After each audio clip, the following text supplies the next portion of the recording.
reason most people fail is because they do not think. They follow followers. I cannot think of a lower ROI play in your life than to follow followers. What is the difference between winners and losers? Well, the first one is winners win and losers lose. So write that down. If you're losing in life, it's because you're a loser, right? You're not a winner in life if you're losing. That's the first one. So you need to identify truly who you are. So losers lose, winners win. Simple as fuck. You're gonna remember that one? All right, good. So that's the first one. So if you're losing in life right now, it's because you're a loser. So Johnny, I'm talking to you now, brother. Sounds to me like you're broke. So right now you're a loser. Let's identify why most people lose. In order to win something in life, right? Let's say you want to win a gold medal. Let's say you want to go from $0 to $1 million. Let's say you want a specific job, or you want to, I don't know, have a specific accomplishment, or you want to travel somewhere. What do you need?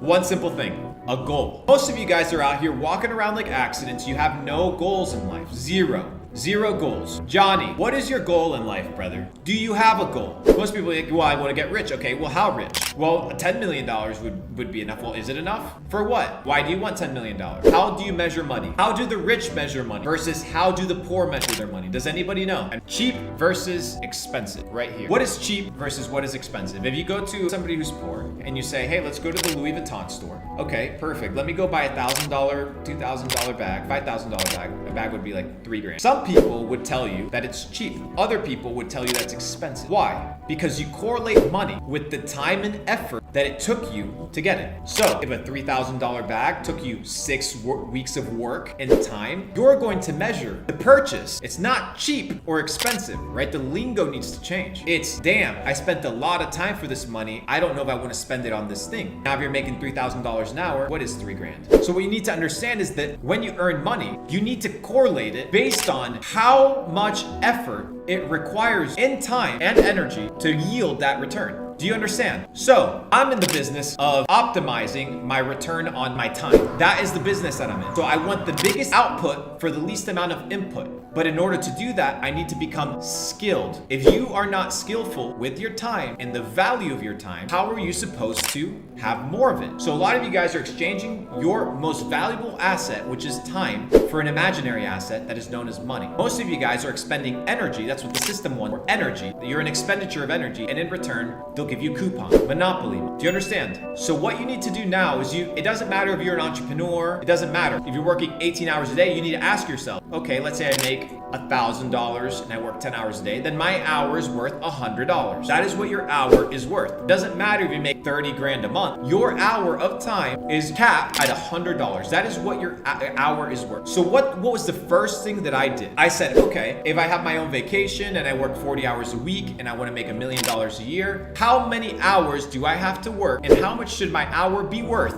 in order for me to be a millionaire? Because what I need to realize is that the value of my hour needed to go up. I'm giving you guys some fucking sauce that you've never heard before. I'm teaching you guys how to think like billionaires, bro.